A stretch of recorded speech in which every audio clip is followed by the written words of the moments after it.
Westholme is working with the land to create nature-led Australian Wagyu. Westholme believes that when nature leads, flavor follows. Learn more at westholme.com. You're listening to Heritage Radio Network.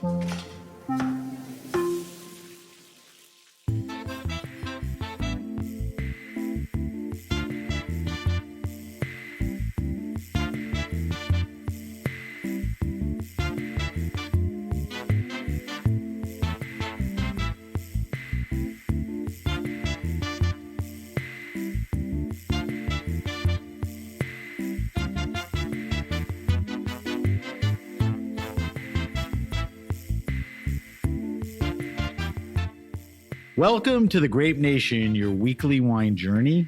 Our guests are Jeff Sivithorn and from Kru, and we're here with James O'Brien. We'll talk to everyone about Thai food, wine, and more. Jeff pulled out a Riesling, a Willie Schaefer, for our weekly wine sip, which we'll discuss later. I'm your host, Sam Ben Ruby. Stay with us for the Grape Nation on the Heritage Radio Network. We bring wine to the people. Jeff and Kiss are partners in life and at one of the hottest Thai restaurants in New York City, rhetorically and in reality. James O'Brien from Popina has consulted them on one of the tightest and best Thai wine lists anywhere. Along with Chef Om and Kiki Supap, Kru Brooklyn taps into tradition and ancient recipes with an emphasis on bringing the heat. Kru is located in Williamsburg, New Jersey. Welcome to the Grape Nation again, Jeff and James. We're talking to everyone at Kru Restaurant. Williamsburg, New Jersey? Did I say Jersey? I think so. All right. Jersey boy. I'll correct that now. I may have had it right the first time, but nobody needs to know about that, you know? We're talking to everyone at Kru Restaurant in Williamsburg, Brooklyn. There we go. Which is New York. All right. So I'd mentioned this before we get started. Heritage Radio Network and my podcast are based out of Brooklyn. Actually, Bushwick and our studios are at Roberta's Pizza. So I have this affinity, and I'm always searching for a good Brooklyn-based story on top of talking to other winemakers, Soms, and everyone else. And I want to support the community. So James approached me way over a year ago and said, listen, I'm working with these cool guys, cool restaurant, doing the wine. You should really talk to them. Filed it in the back of my head. And then at some point, Kru was obviously getting all the props it deserves. Went back to James and said, hey, remember you came to me on this? Let's do it. So that's why we're here. All right. So I'm going to talk to Jeff and James about how everything got started. Jeff, give me just a quick background. Born here, moved back to Thailand, but it sounds like you were back and forth a bunch of times. Tell me the hospitality. Family owned a hotel? Yeah, like a small business hotel in Bangkok. So you're around hospitality. But Yes. What was your path, your journey to? So actually, I graduated in Thailand, but you know, totally different. I studied like political science. Not culinary. No, Right, no, like no. normal college or whatever. Right. Yeah. Just want to be graduate, you know, Yeah. anything. And then I decided to come to the US, you know, around 2001, live in Florida with my aunt. How old were you then? I think I was around 22. Okay. Yeah. And then start for like the second bachelor in hospitality school in FIU. Actually, my major was like hotel management, you know, because one day I thought, you know, I probably going to help my family running the hotel. But that was still on your radar. Let me get the experience. I'll go back and help them. I mean, I did, you know. You did? Yeah, before I kind of like changed my Okay. career here. But I think the minute that I started working in a restaurant, you know, as a busboy, you know, my first job at Morton Steakhouse, you know, I think I started to like prefer restaurants. So I kind of, like my second year, I shift from hotel management to restaurant management. So even as a busboy, you got juiced. Like, this is fun. This is something I want to do. Yeah, like you know, I think you know, I used to think like all the wines are the same, as long as you know it's wines. But yeah, I think one day one of the assistant manager, he hands me like a glass of red wine. At the time it's like a stack sleep. How much wine had you been drinking up until then? Not much? Not or- much. Okay. And Do you always remember like what it cheap one. was? Was it like a cab, like a Napa cab or Yeah, something? Napa Cab, big, or like Shiraz from Australia. Australia, right? Yeah. All the big bomb fruity Yes, stuff. yes. What'd you think of it when you taste? What did it intrigue you? I feel like they're all the same. As long as I can find the cheapest one, $5. I'm fine. Yeah. All right. But, So what happens then? You kind of move through hospitality. yeah, like I think that class kind of like changed my life. I kind of like see the difference, between like more delicate like wines. So Fine dining and good wine. yes. Yeah. So yeah, that's kind of like lead me to like the second job at the Mandarin Oriental. At the time, like Azul restaurant is like pretty hot. Right. It used to be run It's a very by high-end. Michelle Bernstein and then Clay Colley. So yeah, I think that's kind of like led me to like today. Nice. Now, there are two other people in the restaurant, Chef Ohm and Kiki. How did you meet them? So we Chef met. Ohm is obviously the cook, the chef. Yeah, so we met them like 7-8 years ago, around 2017. But we started to talk about the project. You like remember really, where, how? At his restaurant, Fish Cheeks. Oh, okay. Yeah, Is Fish Cheek still open? yeah. He left there to go on his own, or sold it, or No, he's still part of it. Oh, okay. Yeah. Good.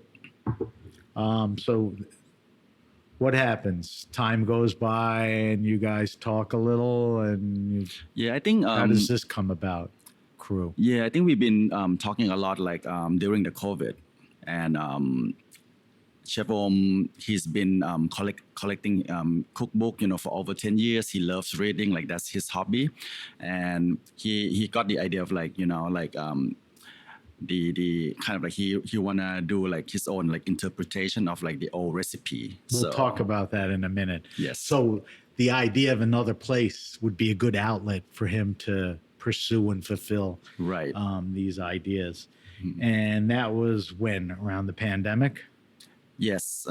Did the pandemic delay opening a place or not? No, I think I mean we never like be like in a rush. So I think we talk about this concept like for like almost 2 years before we open in 2022.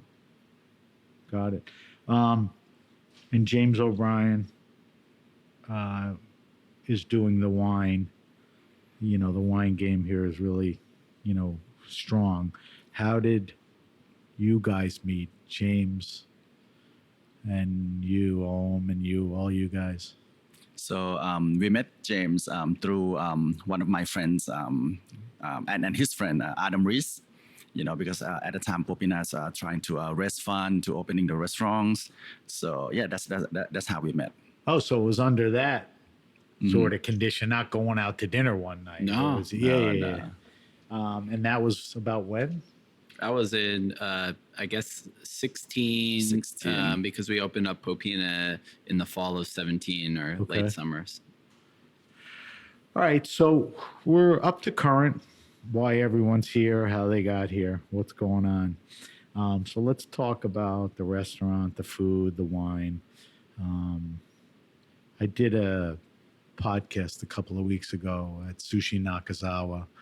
Oh, Dean. Yeah. Dean, just because, like here, I mean, they're serious about wine and sushi. You guys are serious about wine and Thai. Not everyone is as serious and all that. But one thing I realized, and I brought it up to Dean, is Thai food, Korean, and omakase are arguably the hottest, biggest restaurant categories in New York, right? I mean, there's just, a million things go on. So you're in that sort of fray of Thai, Korean, sushi, not the Asian thing, but just categories. You kind of alluded to it, but let's get into it a little more. You wanted to open this place up. How did you want to differentiate just being another Thai restaurant Was it the cuisine? Was it fulfilling Om's, ideas? What was that clear when you opened? To be honest, I think it wasn't much like that clear until now. Because like the before like it's coming to reality. It's like you have to been through like a lot of process. But one thing you mentioned was Chef Ohm's idea of, being a student of older cookbooks, tradition and all of that. He definitely wanted to translate that into this restaurant and the menu, correct? Correct. But that was clear early on. Yes. So by the time you opened, the type of food you wanted to serve, could you describe it then and describe it now? I mean, it wasn't just a Thai restaurant. Yeah. So I would say like starting with the name Kru. Kru means mentors or teacher. Guru or Guru, and like Chef Om thinks himself as a student, and he's like kind of like give tribute to like the chef that honing his skill, like being his mentor. So that's very traditional. So that was a commitment to tradition. yes, Definitely throws back to the past. right. And honors that. But that kind of pointed to a style, right? I mean, the cuisine here, you and I talked about it off air. People come in and say, you got pad Thai. That's not what this is about. Tell me a little about, the food. There's a lot of things going on here. The way the menu is set up, ingredients, ham, olives. Let's tell me a little about that. Yeah. So the like our menu is inspired by the old recipe, right? The old cookbook that Chef Om has been collecting. But the old cookbook, there's like no recipe, kind of like a strange, weird unit of measure, and like no photos. So a lot of that has to be like his own interpretation. Right, not a cookbook as we know with exactitudes, but just kind of a feel for the food and how we made it, right? Yeah. And but I think one I want to mention this, like one thing that we all learn from the old cookbook is they are very like open up.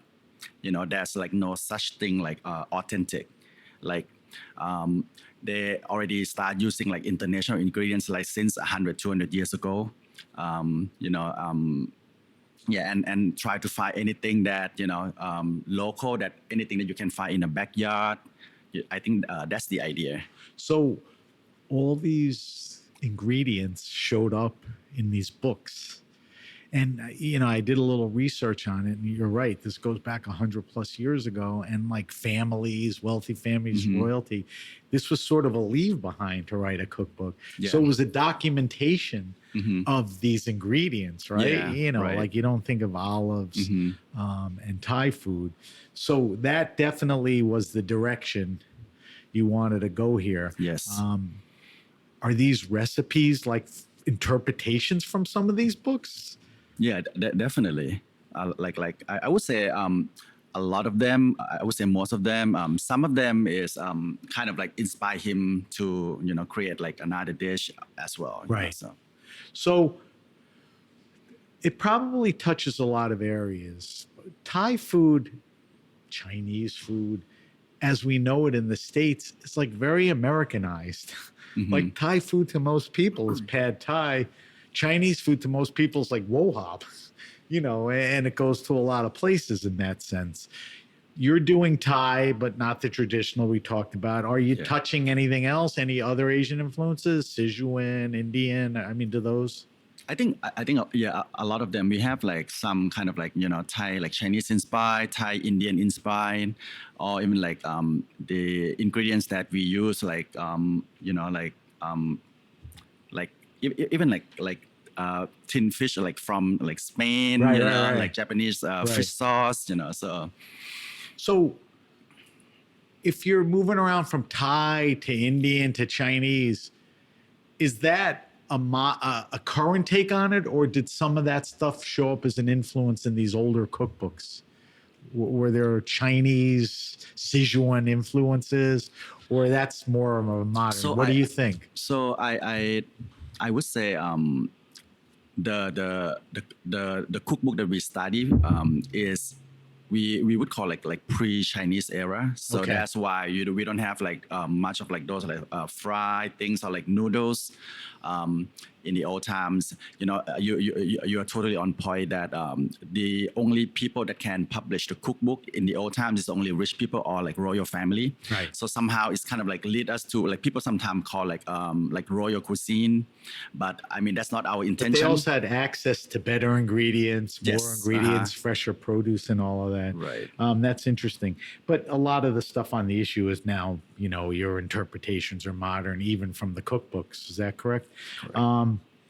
I study the menu, and God knows we've all between us ate our share of Thai food, right? It's not a traditional menu. I mean, you actually break it down the way I see it. I wrote it down as like 3 courses. There's a small plate offering, which is not, the most unusual thing. There's a relish thing, which is interesting. I want you to explain that. And larger plates and a focus on curries. Yes. Typically, what are small plates? What type of? So like I would say like right now we shift a little bit that we have like small bites, small plate, and larger plates. Relishes we still have it, but it's like Chef Om wanted to be more approachable, so he treat more like a sauce with the main ingredients or other like main components. So when you think relish, you think of little things and dipping and all that. Is it still that?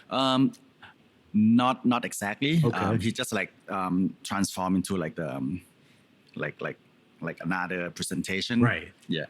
And then the big dishes, definitely Thai focuses on curries, among other things, Yeah. right?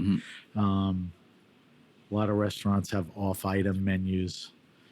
You save anything for off-item? Things that are not on the menu that you make or you serve. Off-menu items. Off menu. Yeah. We have like for example, like crispy pork bellies, porchetta style, that is very limited each day. So Right. usually it's gone within the first 2 hours. Is it on the menu or no? is. It is. Yeah. Okay. That sounds pretty good. All right, let's we have an idea of the food. Let's talk about the Kru wine list.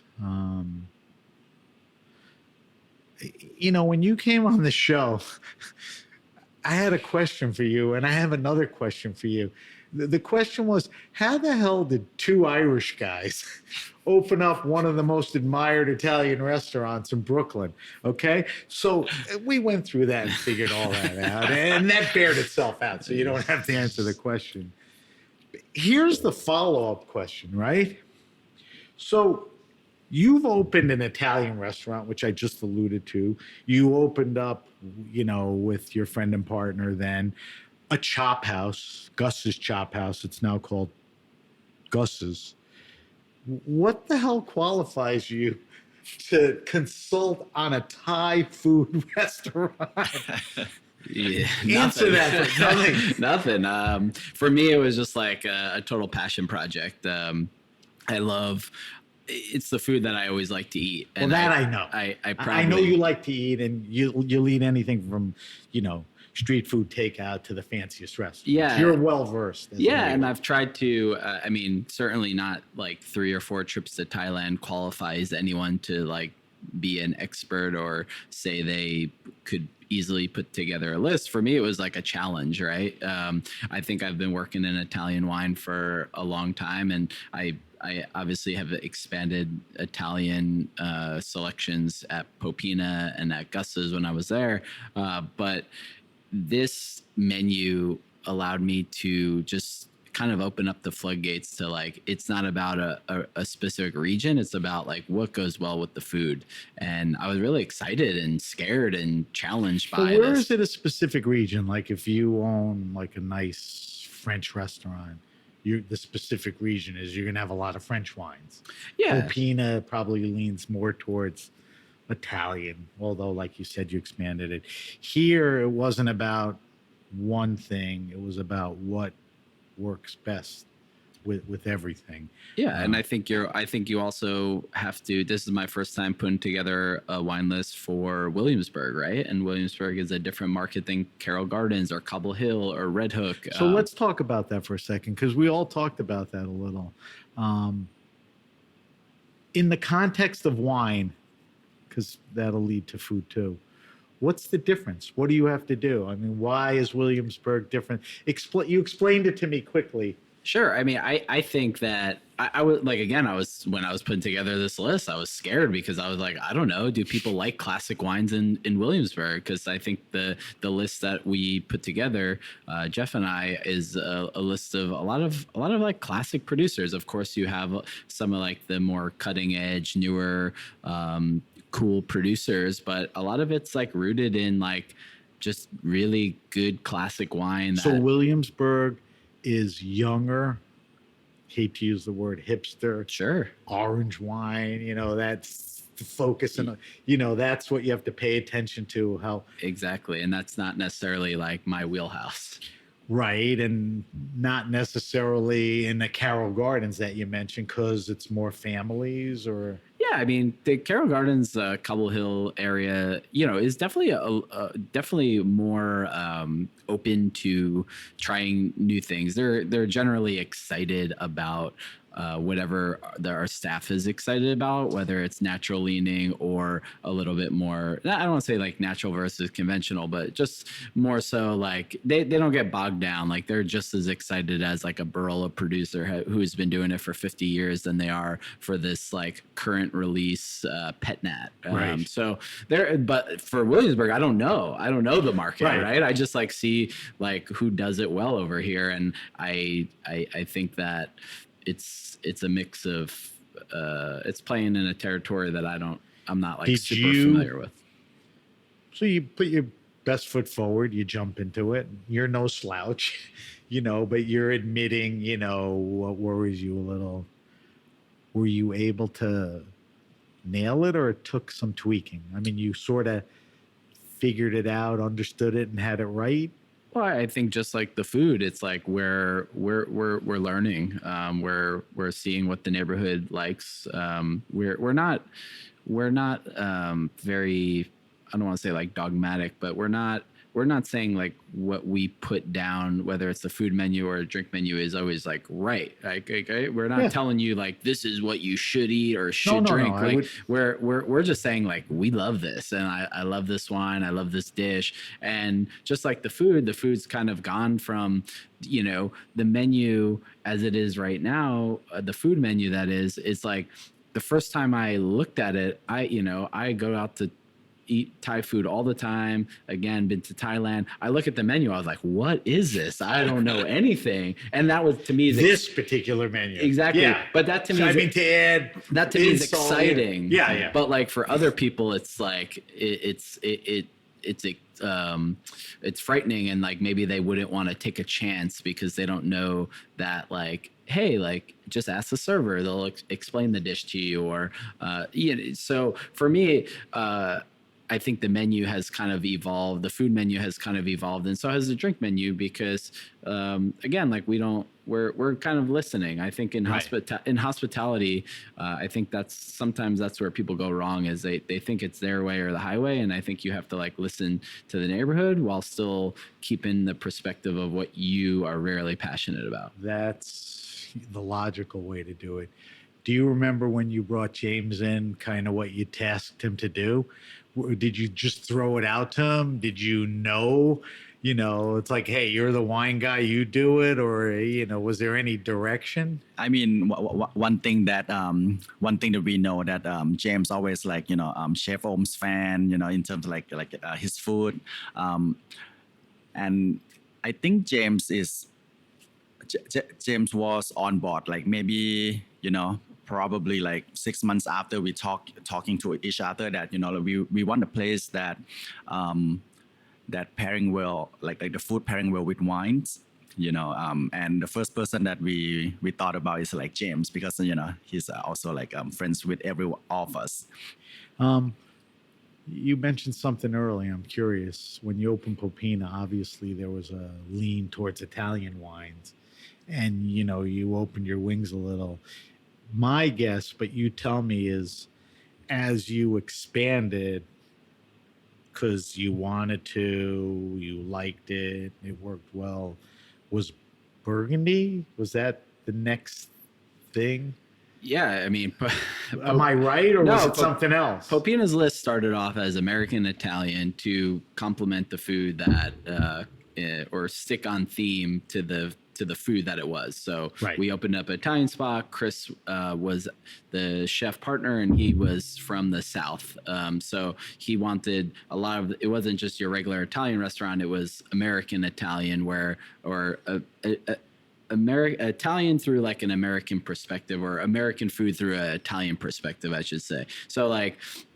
So the idea was to have American wines and Italian wines. And for me at that time, again, I was tasked with finding American wines that I was like super pumped about, right? Because are you saying that because it was hard? I think that there's just a lot of there's amazing lot of crap out there. There is, but there's also a lot of really amazing stuff, and I got to meet some amazing winemakers through the process who I now call friends. And yeah, it was really kind of, again, it was a challenge because I knew there was this like new American movement happening, and it was happening long before I opened up my restaurant. But I think when you get in a zone of just drinking the same thing or working in the same, I mean, Maialino was an amazing wine list. And so I was like in that zone of like, I was more interested in like the vintages of Barolo or Barbaresco versus like, talking about, I don't know, the Mission grape in California, right. you know?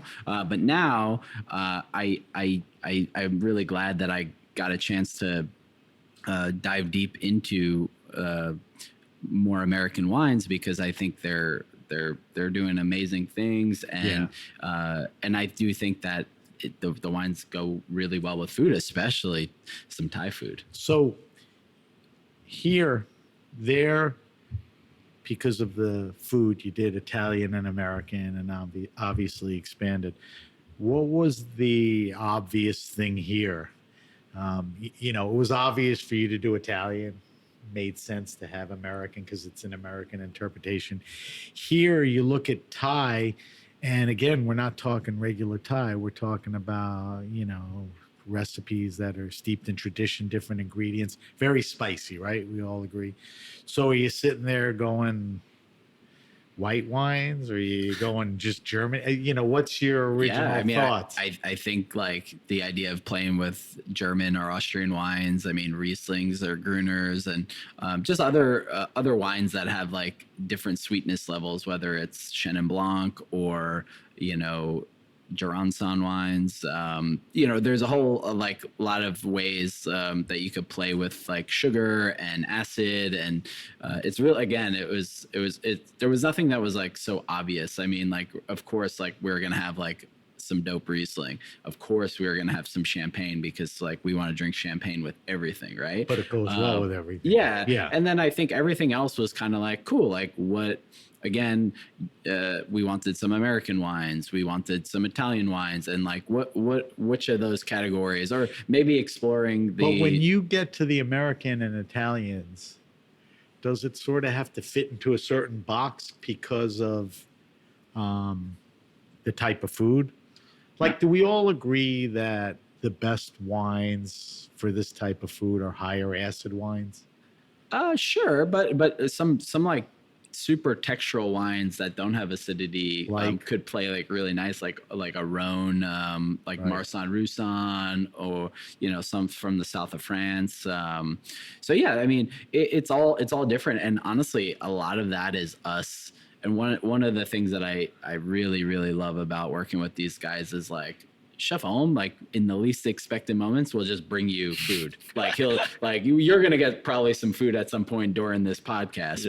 But he just wants to share. Like his love language is sharing food, and it's amazing. That's the best. And so for me, I also love to share. And so like we just always find ourselves like with a table of food and a table worth of wines, and we just say, hey, this works. Sometimes I'll think, oh, this is gonna be great, and it's terrible. But Right. you have to you don't know. try, you have to experiment. And so it's fun. we just like, and we enjoy spending time with each other. So it's just like, if my work is eating and drinking with these guys, really tough job, Yeah, really. Two things that you mentioned. When people think of Riesling, they think of, Riesling has a bad rep of being blue nun and sweet. And, that's changed. Riesling's been a Somm favorite for a long time. Do the drier Rieslings still have more sugar than other whites, which works well with this food? Does Chenin, which you mentioned, have that, or it just depends on which particular wine? I think it's all dependent, right? Especially with the weather lately. It's I was just last night I was just like reading a vintage report on 23 in the Mosel. You know what I'm saying? It's like so it all depends, but it also depends on producers. One thing is evident that the people who are spending time in the vineyards are making the best wine, and I think that it's like hard to generalize. So let's stay with that, because I know from doing the podcast with you, eating at the restaurant, looking at lists, you've always been a supporter of organic wines. Certainly it leads to biodynamics, sustainability. I think you've always had an eye towards smaller producers, family producers, and all that. Is it fair to say that the list here is representative of all of what I just said? Without a doubt. Yeah. I mean, we started off by like taking some wines, like me buying wines or them buying wines off of Popina, and like just like putting it on a table and just starting there with the conversation, right? And then it would be like, cool, like what doesn't Popina have that like we could buy? And then we'd go out to like a wine shop and we'd buy like a Riesling but like, yeah, the same ethos of and by now, like all of our vendors, like they all know, like they don't bring us like wines that like they want us to just sell because like they're gonna like make their numbers, or it doesn't make sense like here. they're like they want the wines to like be on the list, and they're proud of the family like run businesses. And so yeah, I think same ethos. With the type of food that's spicy with a heat level, we talked about the wines, and we'll talk more about pairing. That makes sense. But is the objective to enhance that spice and heat, not to cover it, right? Or not to cool it down? I mean, how do you approach wine and the cuisine, this specific cuisine? Yeah, and I'll let Jeff speak to this, because I mean he's been we have this wine because it'll kill the burn on this dish. Mm-hmm. That's not why you. No, I think you go. I mean, again, I'll let Jeff,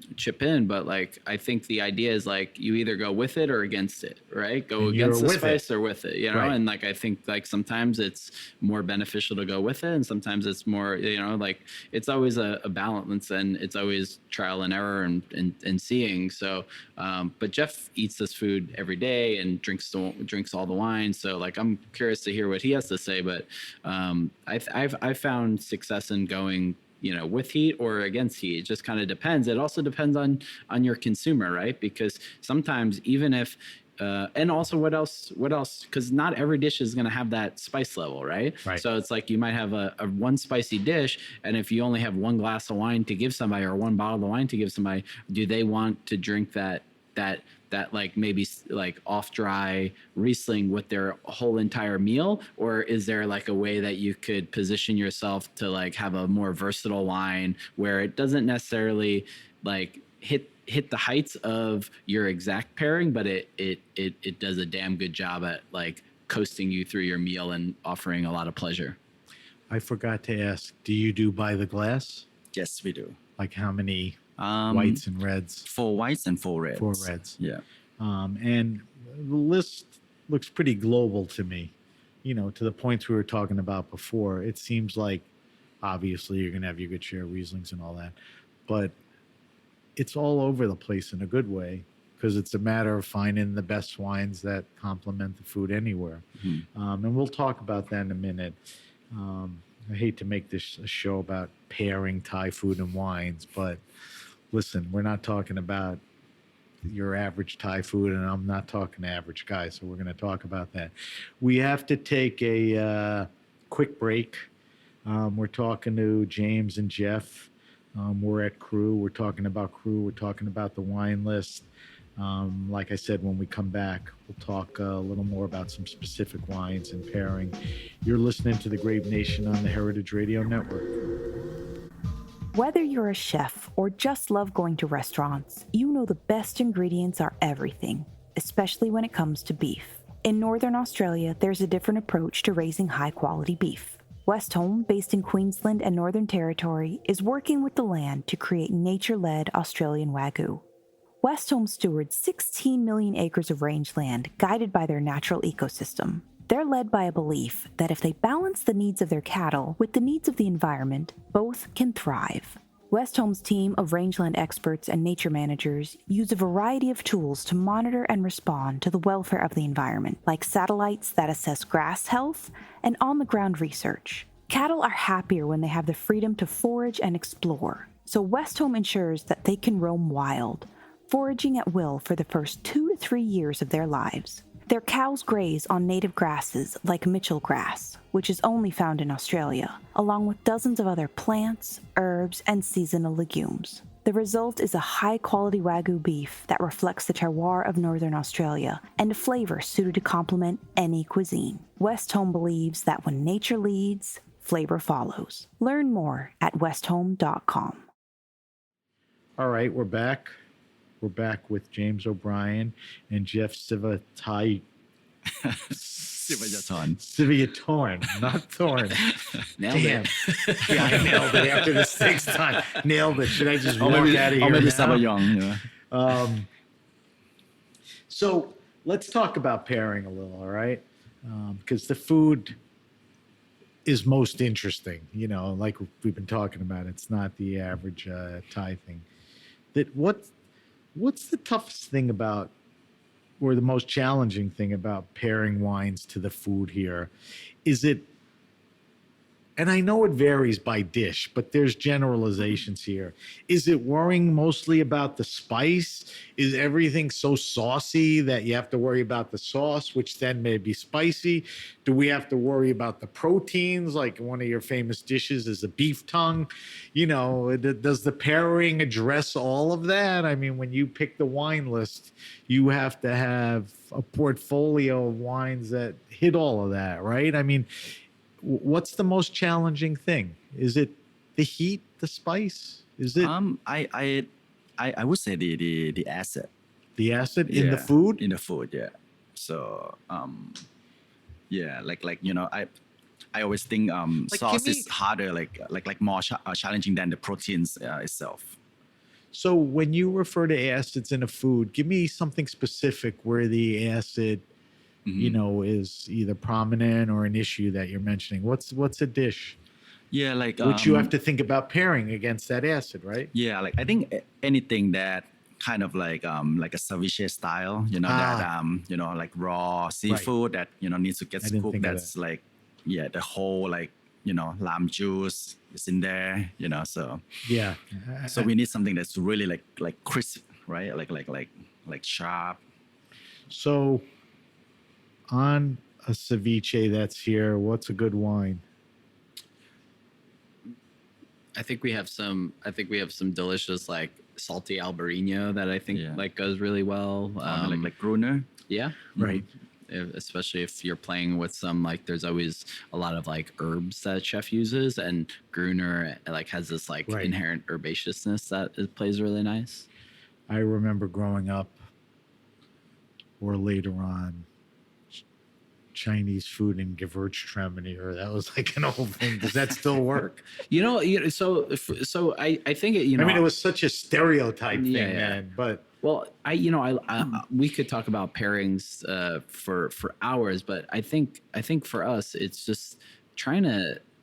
We're not even there yet, right? We're talking about getting people to realize that you could drink delicious wine and eat Thai food, right? Because it's not really a thing. It's like let's focus on delicious food and delicious wine. Yeah, Let's and not like- fixate on is this. exactly. Yeah. Like, and I think that. But you want to get a certain amount of things right. No, for sure. And I think, of course, and I think we built the list, and Jeff is the one that's like on the floor working, recommending the wines, and he spends like a lot of time like researching wines and talking to me and getting the right wines for the right dish. But I think it's also about it. We just want people to like feel like they could sit down and like look at a wine list or ask about wine, because I mean, you know, in your intro, you said, "Hey, what was your experience growing up with wine?" And like, there wasn't really any. And Right. like, you know, it's like, again, like you travel around Thailand, you don't see anyone drinking wine really, or at least the No. places that I went. You know, maybe the fancier, like higher end Hotel you know, restaurants, exactly, yeah. like the royalty or you Yeah. know the really rich people. But I think the whole idea is just like we just want to like say, hey, like you could come to Kru and have a glass of wine or like a delicious glass of champagne and some delicious food and It was we're like the trying- guy who said, "You don't have to drink white wine with fish. It It- doesn't make you drink what you want. Drink- you know, yeah. drink what you want. Drink what makes sense." To that point, let me ask you this: Is it? There's less red wine on the list. Is red wine more challenging to complement this food?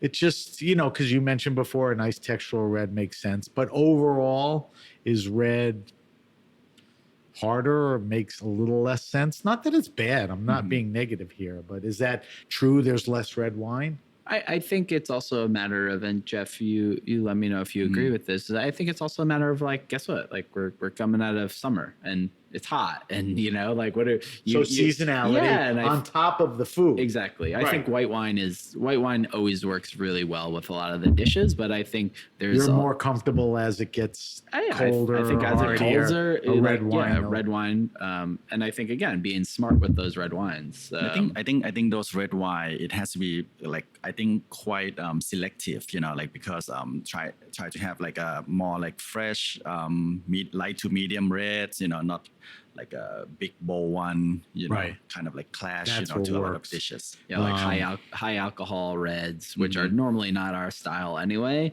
With a really spicy dish, could not So be a good experience. what's an example of a high alcohol red that would work here? Maybe something from Napa Okay. or something from the Southern Rhone, or like Those think things. about hot places, right? Right. And like it could also be white wines, right? So it doesn't always have to be your like Well, cabs or anything. Well, it does. Rieslings and sparklers dominate the list for sure, for a lot of good reasons, right?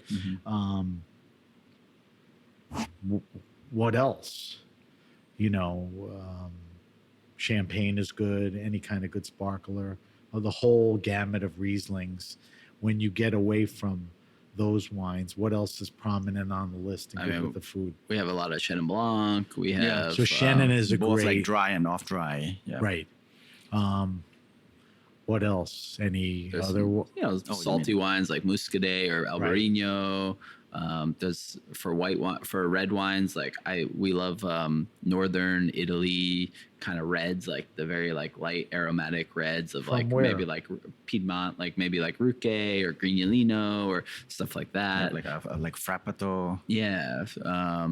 You know, you have like the juicy stuff from Sicily, like the Frappato, Right. or you have, I mean, the Chirasuelos of Abruzzo are so good with food.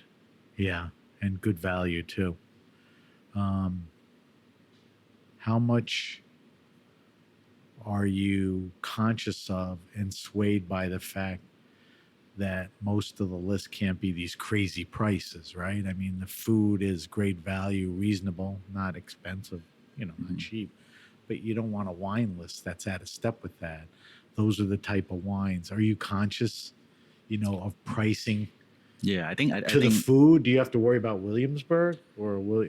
I mean, this guy's crazy. I look on Instagram and he's like doing this happy hour where he's like giving like, glasses of champagne out for, like doing like they just want people to drink wine. And like, of course they're making it. We make it at the best price point. Like we are in Williamsburg. So like rent is rent, right? And it's not cheap. But I think Jeff does a great job at pricing the wines where they're priced to sell. Like I mean that's what we learn from you. Like James always mentioned that always have to be like affordable, approachable, being accessible to everyone. That was always the case, and you would always find wines that punched above. Certain regions were incredible and they were never expensive. So you put them on the list and they're incredible and, not that expensive. I'm hoping this answer goes the way I want it to. 2 years later, do you think people understand or know, the wine list here? I mean, is this a wine destination to people? Because we all know the list is cool, right? It's a tight, curated, interesting list, certainly for this, type of cuisine. Mm-hmm. Does the outside know that? Like, hey, let's go to Kru. The food's great, but they got a killer wine list. Are you there yet? I think so, because like typical Thai restaurant, like the most selling would be beer or like cocktail. Right. But I think we like really like wines sales like really outnumber of like beer. I mean, still a little bit less than cocktail, right? But yeah. So cocktails still kind of rule. Yeah, like pretty close. Like I would say like 60-40. But I think that's also like part of like what we're trying to do is like we're just trying to like 2 years later, like we're happy. Like, look, I mean, you have 2-star wine lists. You have a wine spectator on the wall over there, right? Like we're super proud of like being like recognized by our peers. But so it's I'm like talking about the people, right? Like we want, and I think we always want more. You're there. Yeah, I mean, because you have regulars and people recognize the list, and they'll come back for that. Because you're working too hard not to get there. The goal is that organically. We hope so. You want to get there. You know what this reminds me a little of? Noritu, where, the food is, I mean, Thai food is interesting, but this type of Thai food's even more. I think Jin's doing like Hawaiian, Asian fusion, and he's got a crazy wine list. But he's been there 10 years and people now kind of recognize that, he has a wine list. So the prospects are good. I mean, your commitment to wine is not unnoticed. So the average night, are half the people drinking wine? Third? I mean, you said that cocktails still are a little bit more. Okay. Yeah. So the wine thing is, and beer was always good with hot, spicy food, right? I mean, it's still a good play. Do you still have some interest, or do you have some interesting beers here? Yeah, do you bring Thai beers in? Or? Yeah, we do have like Singha. I think we have a good like short beer list. We have about like 10, 12. Have like the Kolsch. Some Pilsner from like Rice China, Hong Kong. Yeah, we have some. We gotta pay love to some great breweries, local breweries, like our friends at Brooklyn Brewery. Right, so yeah, all those guys. So you're curating the beer.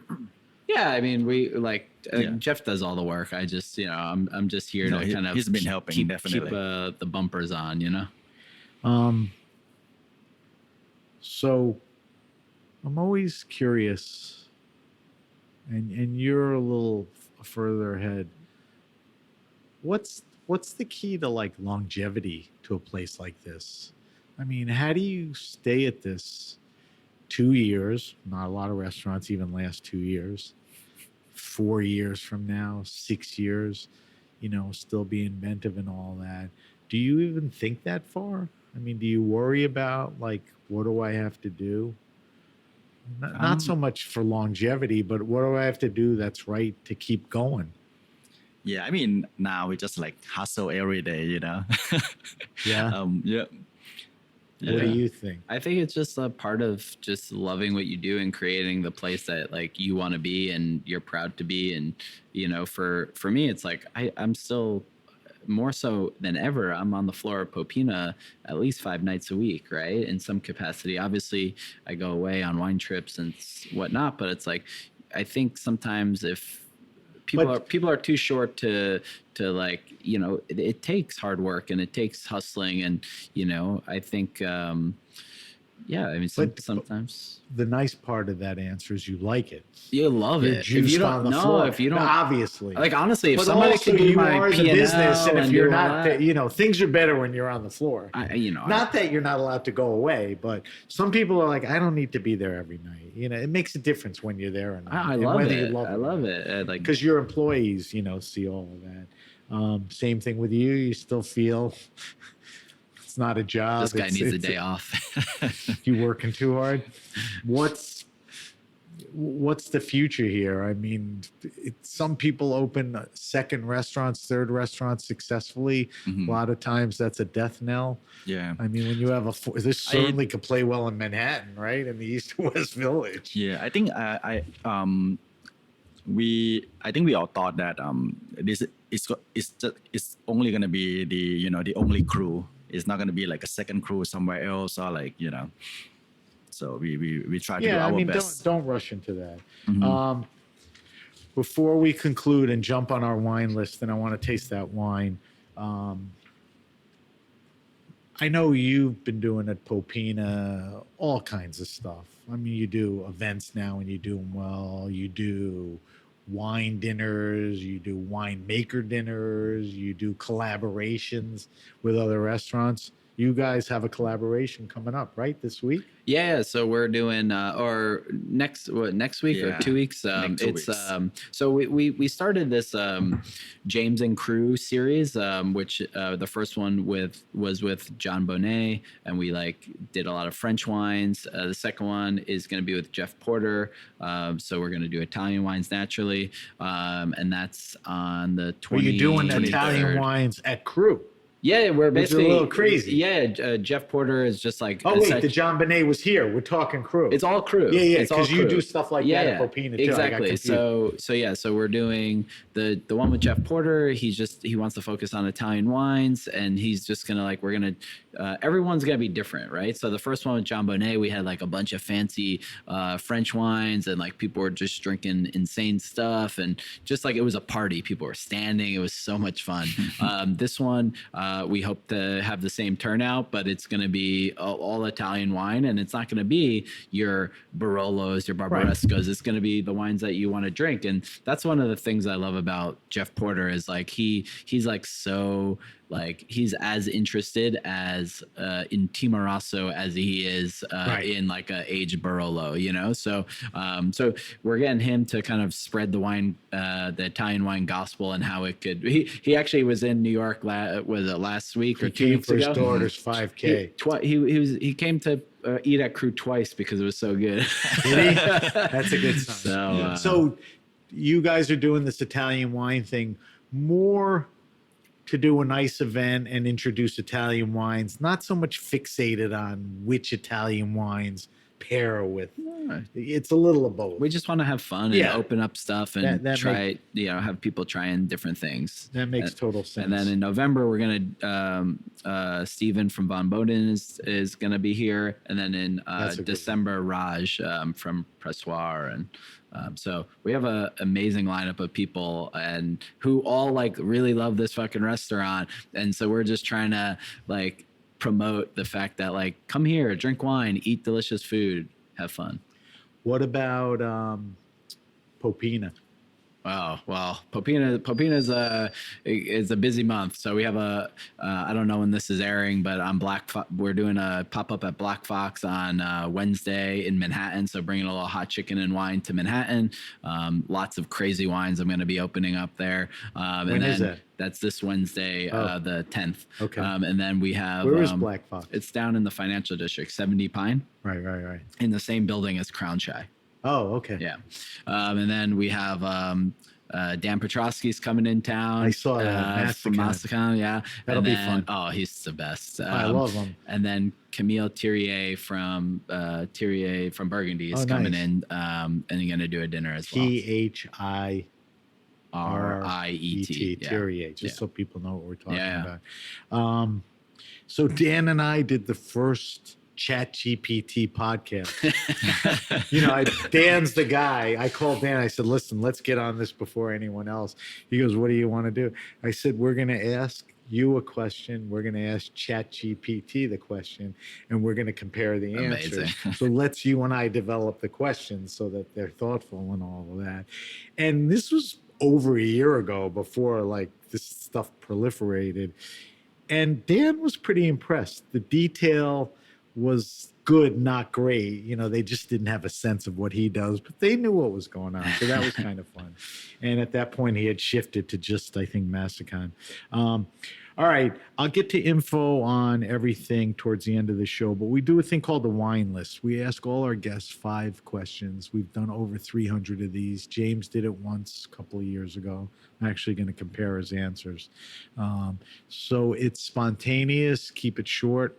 Let's get everyone out of here. First of the 5 questions is, what are you drinking now? What's in the fridge? What's the seasons changing? I know you were in Abruzzo, so you were drinking that, but now you're shaking that. What do you want to taste? Oh, well, I feel like a lot of my answers are going to revolve around Abruzzo because I think I used to think of Italy in 2 regions, and that was Piedmont and Tuscany, and Abruzzo has totally like dropped me on my head and like made me realize like how delicious the wines are being made and thoughtful. And so what am I drinking now? I'm drinking a lot of Italian Abruzzo whites, Trebbiano, Pecorino. I'm drinking a lot of Cerasuolo. I feel like we're kind of diving into that season of sweater or like overcoat weather. So like, good seasonality. You always knew about it, but great discovery because you were there and kind of fell in love. Yeah. And these makers before you got there were doing a hell of a job. No, so they're making amazing. Just appreciate it. But I also just I always gravitate towards Nebbiolo and Champagne and Burgundy. In that order? No, I mean, okay. I wasn't sure because you said Nebbiolo first. What are you drinking now, Jeff? Is it all for the restaurant, or are there things you curious about? Mostly for the restaurant. I don't drink much at home. Yeah, but last time, actually last Wednesday we went to the tasting Pierre Moret, at Popina. That's amazing. Oh yeah. So there's a chance to do that. All right, good answers. This is perfect for both of you. It's the goofiest question on the list, but the question is your favorite wine and food pairing. Not what the greatest wine and food pairing is, what you like. And obviously you don't eat it every week, every month, whatever. But when you make it, you're conscious that this is a great food and wine pairing. What is it? So I believe the first time you asked me this question, I said Merceau and spaghetti and anchovies. And it's you remember, or you looked it up? No, I remember because it was like an aha moment for me. I remember Jeff Kellogg pouring me some rouleau, and I had a spaghetti acciughe at Maialino, and it was like, whoa. But I would say this is my second time I've been to Abruzzo this summer, and Cerasuolo and the Arrosticini, which are like the lamb skewers. That is a pretty special pairing, yeah. So lamb is a teeny bit gamier than other meats, and a skewer is grilled. Yep. Why does that wine work with that protein? So the Cerasuolos are like essentially lighter reds or like heavier rosés. So like they're like mostly just there's not like a lot of like tannin, but there is like a good amount of like structure that like holds up to the lamb. the meatiness. And then yeah, they're just like herbaceous and high acid and just That's a good so one. delicious. What about you? I guess I'm not that like too much fun. I just like love like a big red with a steak, Okay. Like, yeah, because Now let's key in a little more on that. What kind of red? A Northern Rhone, a Napa Cab, Bordeaux? Where are you going with the red? yeah, I think I like anything. Okay. Yeah, big boulder. How do you like your meat? Medium rare, medium. Oh yeah, medium rare. Okay. More on the So rare a side. juicy, bloody Yes. piece of sliced steak Look at that with smile. a nice, Yeah. look at this guy, with a nice bolder red, but done well. Yeah, I mean that's the only thing that I can cook at home, So So not in a bad way. That's a common answer because it's a good answer. Juicy, leaky burger with a red. Some people, Northern Rhone, some people Bordeaux and a steak. That's always a good pairing. We have a rule: you're not allowed to say champagne and oysters too often. But I like the fact that Abruzzo wines are coming into more prominence. They're not that easy to get, but there's others that are easy. All right. Third question. This is always a fun question to ask restaurateurs. And the question is your favorite wine restaurant and or bar. And that's under the context of both of you do it well. We just talked about it. I mean, we talked about it when you were on with Popina. We're talking about how the wine game is here. Who else out there, just you walk in and it's a good list, you know what they're talking about, the vibe is good. And you're not listing 1, 2, 3. You're just throwing a few suggestions out because I don't want, Billy Durney to come up to you and say, "Hey, how come you didn't mention me?" No, it's not about that. Well, it's they, just, they run a great program over there. So, but to get a little out of the neighborhood, I mean, like I said, you definitely put them. I drink there a good amount, but getting out of the neighborhood for me, I think it's hard to talk about wine programs in New York and not talk about the programs that they have at Claude and Penny. Chase Sinzer. Yeah, I know he's a friend of yours. Yeah, he was on the show. Shameless plug. Oh yeah, yeah. I also really think that Annie, like another friend, is doing amazing things at King and Jupiter. Yes, she's been on the show. And then I don't get up there much, but I mean, talk about like a list of insane wines is Eli's Table uptown. So Eli was on the show, and it was one of the most fun guests. I'm not saying best, worst, what. He was just the most fun guy. This guy still flies a jet to Burgundy with friends to do Burgundy trips. I was talking with Thibaut yesterday, and like it's just He took me down to the cellar. I'm like, "Where's all the Romany?" It's like in a dusty corner. He goes, "We don't drink." Would you get on the plane with him? Yes. Yeah. All right. I would. All right. I would ask him, should I get on the plane? He goes, "There's nothing to worry about." He goes, "I don't know. I'm getting old, whatever." All right, Jeff, any places that you feel good about walking in? Yeah. I mean, we haven't go out like much lately. Right. I figure that. But when you do, yeah, it's like when you have a steak, you don't want a shitty steak. When you have a cigar, you don't want a bad cigar. Yeah. When you open a bottle of wine, so when you go out, it's got to be right. So when I'm thinking about like the best pairing, the experience that we got from Sushi Nakasawa, not because Dean mentioned about us, fine. but I think he really has a great pairing program. Everyone's lovely over there. The food was amazing. I agree. And the reason I did a show with him is because, I hate to spend a lot of time on pairing, but that's what a lot of people think about. Yeah. And Dean really knows his sake, and they've really upped the wine game, and they're very thoughtful about how they do that. He took me into the basement and showed me an $18,000 bottle of sake in a titanium bottle. Like, I'm not drinking. He wasn't offering it, but it's like, this is stupid. All right. Anything else? I like some of like a kind of like a hidden gem, like neighborhood spot too. Like Amasa Cafe in I think on Grand Street. What's it called? Amasa Cafe. Spell it. AMMAZZA. Gee, I A lot never of heard of A's, that. a lot of M's, a lot of Z's. Like Yeah. Mississippi, So but with A's. yeah, That's a good one. That's why I Yeah, asked the they- question. It's yeah. discovery. All right, fourth question. The fourth question is favorite all-time wine. There was a time where I wanted to know, James, what was the most expensive rare wine you ever tasted? Don't care. And I explained this to you when you did it, and I don't know if you remember, like you did the Merlot thing.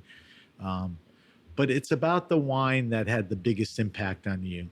Maybe it was the gateway wine that got you into wine. Maybe it was the one that introduced you to Rhone. Maybe it was circumstantial. You know, I was with friends in Nebbiolo. Blah, blah. Can you think of a wine or two, if you have to, that's an important, wine to you? Specific. And Yeah. if it's general, like, I was in Bordeaux in 94 and just the whole trip made me. Yeah, I mean, I guess I have like two that I'm thinking of is because I think for the last time we spoke I mentioned a different wine, but I think one of my last dinners as at Maialino, I did Jeff Kellogg opened up a bunch of these like older. It was like an embarrassment of riches. It was all the great producers. Mascarello and Quinterno and All the Barolo Rinaldi guys. and all those in like all the top vintages, and it was like a study on 67, 64, 71, 74. boy. It was an insane dinner, and I had friends that were like into wine, but they had no idea what they were getting into, and I think that was like a holy shit moment of like, these wines are crazy, and like just the fact that there's just like so much history. And So aged Barolo by the best producers. yeah, Where were you at with Barolo then? You'd been working out at the restaurant, serving it, knew about it. Had you drank any of those before? Or I think, when just the aggregation of yeah, all I of mean, it? because you get to, I remember the first time I was working the floor as not necessarily a som, but whatever the floater Right. server that was helping with wine or whatever they called it back then. It was always like, hey, I have to sell the wine that I want to try, right? So I remember selling a Capilano and like describing it, and then the guy was like, have you ever tried it? And I was like, no, this is super fucking rare. What do you think I like just could try it? Like, Right. and so then People think that. and then he yeah. was like, cool, we'll have one. And then he like poured me a glass of it. Right. And so I think you used to have to like describe, like you would say, like, say the great vintages and say what you think it's going to be like. And then when because this was like my first like big job. So like, then you kind of catalog all those wines. So I think what was special about this moment is I wasn't just standing up at a server station like smelling this wine. I was sitting down, Right. eating it with the food, Right. drinking the wine. whole I experience. was around friends. It was amazing. That's a good one. Even some of the wines you ticked off. I mean, as good as anything. Jeff, can you think of a wine? like kind of like changed my life. Well, no, that's memorable. Yeah. Change your thinking, maybe Uh-huh. not your life. So I like what I share with my past experience that like kind of like the first higher end wine that my manager handed to me, at my first job. After I have been drinking like $5-10 bottle of wines, So I think the first one was Stack Sleep. Stag's Leap. Yeah. Do you remember if it was like I the think cask or the Artemis or whatever? I think Okay. Cask 23 or something. So that's a big Napa, but that's not like Bryan family over the top. Right. know, I mean, it's not my favorite now, but it's kind of like just But a like good show me example that, then of what that was. this is the difference between a better wines than like. But it opened your eyes. It's like, Yeah, whoa, definitely is. there's Yeah. something going on here. That's a good one. Do you remember about what vintage year? Oh, I mean, Think about when, and it was probably a few years. it's got to be before like 2001. Okay. You Yeah. think it was the late 90s? Yeah. Okay. All right, last question. Selfish question. This is from my kids. They're in their late 20s and 30s. You always say it's for your kids, but I think you're just stacking Nah, the cellar. I got a cellar. I'll give you half my California wines. I don't need any more. Okay. It's about finding the best wines for 15, 20, 22 bucks retail. I want you guys to recommend a red or a white to me. You can get very specific. You can get categoric. Muscadet by a good maker is a great value. Albarino, stuff like that. Recommend to me a good value, 25, 22 or less, red and a white. I mean, you guys are probably sick of me talking about Abruzzo, but you could there buy, are good makers. Yeah, you could buy Cristiana Tiberio's you can? Trebbiano for $25. Okay, I didn't realize. I thought, even at 32, that's out of my category. To me, good price. No, but it's in the 20s somewhere. Yeah, and it punches above its weight. For sure. So, I mean, that wine. Great region, great maker, great variety. So take her Trebbiano, and then, actually, you could probably also get her Chirasuelo for the same. Maybe it's a little higher in price, but just to give another red option is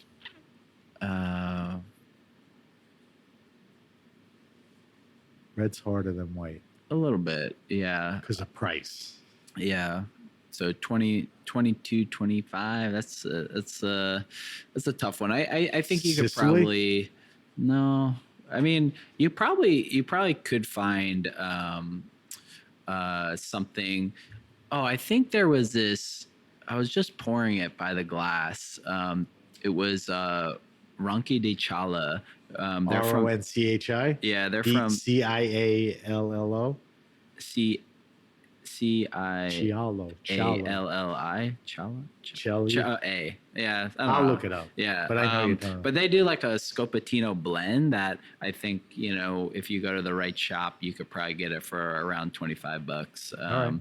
Like I feel like those like Northern Italian whites, you could they're kind of underappreciated. Yeah, I think you could while the price of the Barolos, Barbarescos goes up, those prices stay pretty consistent.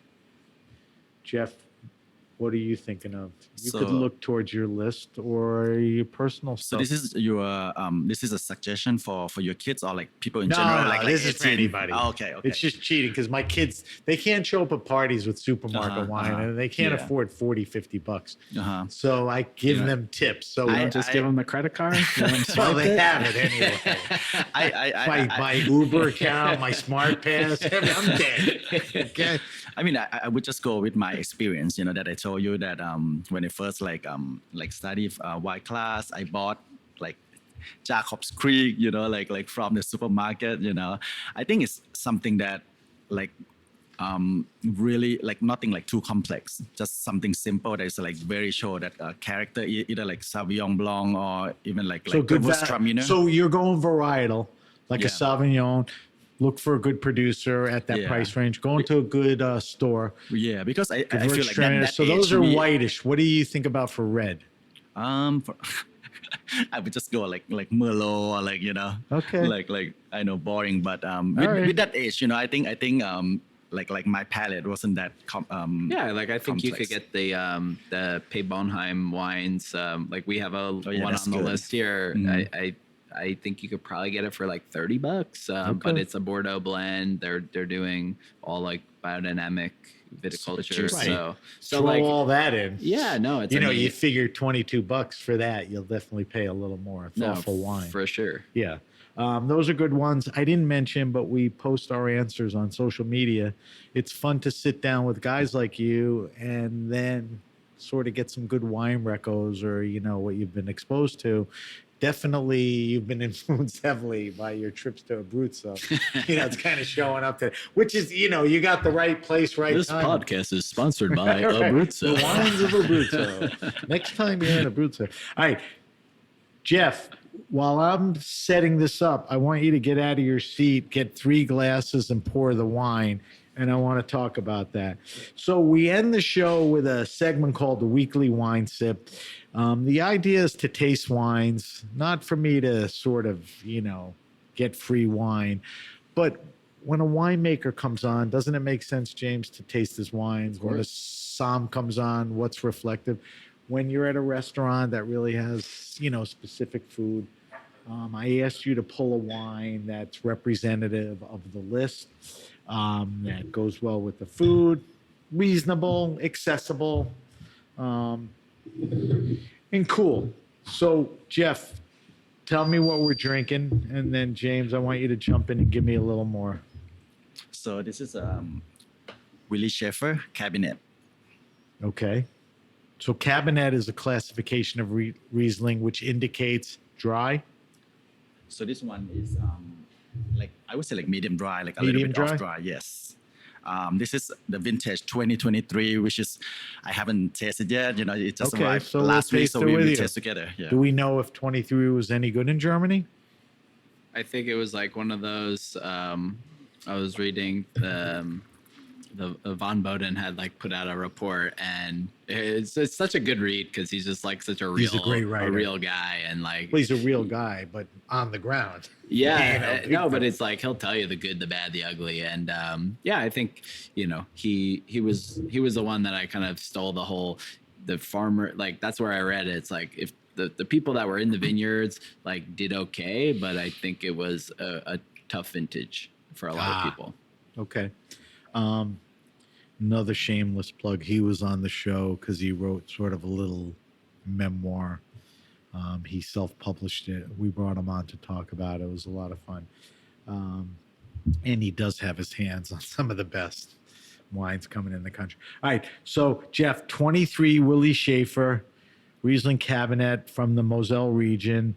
This particular bottle is called Grocker Himmelreich. What is that? The vineyard? The or vineyard, yeah. Okay. All right. So let's evaluate this wine. We're gonna look at the color first. Typical Riesling color. Kind of it's not deep dark. It's not super light. It's got that yellow. All right. Let's put this thing up to our schnazolas. And I want you guys, because I suck at it, to tell me what you get on the nose with this. You're selling yourself short. Hey, shorty, you're selling yourself short. Tell me what you got. I actually just sniffed some. It dripped in. What do you get on the nose? Lamses, a little smoky. You get a little smoke on that? Yeah, it almost like has like a little petroleum reductiveness. Yeah, I picked that up right away. It's not that prominent on this. I don't know. Gotta dive deep, baby. Floral or like lychee or something? Is that in there? So maybe like some tangerine. Yeah, not definitely some citrus. Nice. I mean, it's got a beautiful, and it's a young wine, and it hasn't even opened up yet. A little All right. slatiness. Yes, very much so, the slatiness. Is it a slaty soil, do we think? Probably. All right, now, mouthfeel. This is a medium, even medium plus-ish. It's not a thin wine. It's not unctuous, but it's full in the mouth, right? Yeah. Yeah. But I think it's like light. It's like Light, pretty like refreshing. what's the ABV on this? 7.5. Wow. But It's low, right? Yeah, super low. But yeah, it's for me it's like very like light. It does have like the almost like a mid palate that kind of like just like sits, probably because it's a cabinet, right? It kind of Yeah. like sits there a little bit, but But in a overall, good way. it's like light and brisk. In a good way. It for fills sure. the mouth up. All right, let's give it a taste, and I want you to give me palate descriptors, and I'm curious if any of the palate descriptors replicate the nose. So, nice acidity, right? You get that, not overly acidic, but you get, the acid. You feel that little tingle. Good mouthfeel, as we discussed. What do you get on the palate? It's like saline. What about you? I get like kind of like wet slatey, kind of like I was like it was always funny like tasting Rieslings and learning about it. It's always like people saying like, oh, it tastes like licking rocks or something like that, but like it kind of like does, Dirty sock or like whatever, yeah. but it has like this like Or kind of warm, wet slatey rock rock. Yeah. versus just, sun dry rock. I mean, it's crazy, Yeah. right? But I All think right. like the citrus and little tangerine kind of come through on the palate too. So, two questions I have. Um, where do you rank the acidity on this? Is this a mid acidity wine? Is this good acidity? Is it a lower acidity? Does that correlate to the alcohol? I think it's on the higher side, but The still acidity is on the good higher side. balance. So Yeah. it's. I mean, I picked it up right away. And as far as a cabinet and sweetness on the sweetness scale, it's a beautiful wine with some nice residual sweetness. The sweetness integrates well in, but it's a little sweeter than some other ones. Am I right on that?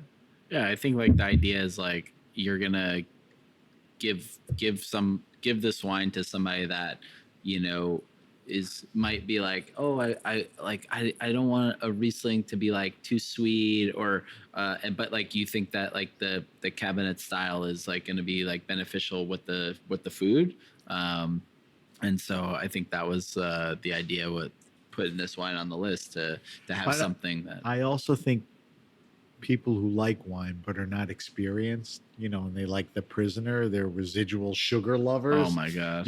So this will satisfy them. The quality is there and enough of that craving sweetness is there. Let's get back to pairing for a second. You were just going that way. What's good foods for this, or even throw out a specific dish here that goes Should with I it? bring the food right now just to pair with the wines? Why, you have something ready? I think so. Let me check. All right, let's go. In the meantime, I might as well wrap up the show, so we'll talk and eat. All right, hang in with me on this, James. If you have a question, suggestion, wine happening, or event, hit me up at sam@thegrapenation.com. That's sam@thegrapenation.com. Subscribe to the Grape Nation podcast on Apple Podcasts, Stitcher, Spotify, Google Podcasts, or wherever you get your pods. If you like the show, leave a review. Follow us on Instagram at sbenruby, on Twitter, X @benruby, two different handles, @benruby, but you can always use the hashtag The Grape Nation to find us on both. We're on Facebook at The Grape Nation. As I mentioned, we will post Jeff and James wine list answers, some good recos in there. And I will give you more information on the weekly wine sip, the Willie Schaefer. I'll give you all the deets on that one. All right. So, oh boy, look at this. All right. So, wow. Jeff, you can do this while we're looking at the food and drinking wine.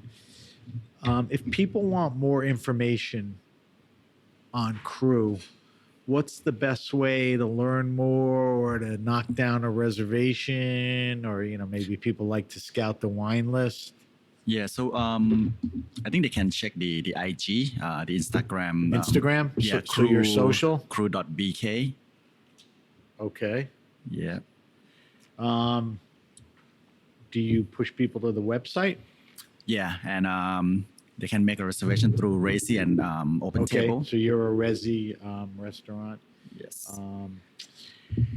James, what about you personally? Do you do much social media? You want to get that out there? No. Stay away from that? Okay. James, what, so you're at Ob's World, OBS, WORLD, that's your personal. And Popina, straight up Popina, right? Popina NYC. Right. Yep. Is it Popina NYC on Yep. there? I never asked you, even the first time. Why did we pick Ob's World for your... Well, it's my last name's O'Brien, so it's OB's World. Ah, But I got it. All right, so before we wrap up, Jeff brought out a little something, so let's describe what we have here, Jeff. all right, I already crushed mine. So this one, in the description, we call like leaf wrap salad bite, but in Thai we call miang. This one is with the smoked whitefish, salmon roll. What's the clear row? The salmon roll. That's the salmon. What's Yeah. the orange row? Yeah, that's They're both salmon roe? Yeah. Mhm. James, you know what I'm talking about? Aren't these little clear white balls? I think that's a finger lamb. Oh, okay. So this is smoke whitefish, salmon roe. What are the shredded things? There's slice like white turmeric, and the sauce is toasted coconut caramel sauce on the betel leaf. What kind of leaf? Betel leaf, Betel. Betel. Unbelievable, Really good, right? right? The integration of the salmon roe. Mhm. Is the fish smoked at all, or it's just Yeah, there's a smoked little whitefish. smokiness to the fish? And the sauce was what? Toasted coconut caramel. Wow. So it's got a little of that coconut, little sweetness, integrates well, and then we throw over the wine, right, James? And then you got a little spice on the back end. Wash it down with a little Riesling. How you doing? How you doing? I'm doing good because everything's working. We're talking about pairings. Now we're living the game Hey, here. That's right. All right, we got to wrap up. Thank you for that taste. Was that random, or you knew we were drinking this and that's a perfect bite for this? So that's also a pretty nice pairing. The chef will bring in another dish that is like super spicy. That probably like the spiciest dish that we have right now is called white turmeric salad. White turmeric salad. White turmeric salad. Okay. All right, we got to wrap up. I'm going to let you guys go. I want to thank our guests, Jeff Sivaytorn. Half right? Sivaytorn, Yeah. All right. You're getting there. And James O'Brien, Jeff from Kru, James Consulting at Kru and his own place, Popina. Thanks to our engineers at the Heritage Radio Network and everyone at Heritage Radio. I'm Sam Ben Ruby, and you've been listening to The Grape Nation. The Grape Nation is powered by Simplecast. Thanks for listening to Heritage Radio Network, food radio supported by you. Keep in touch at heritageradionetwork.org/subscribe.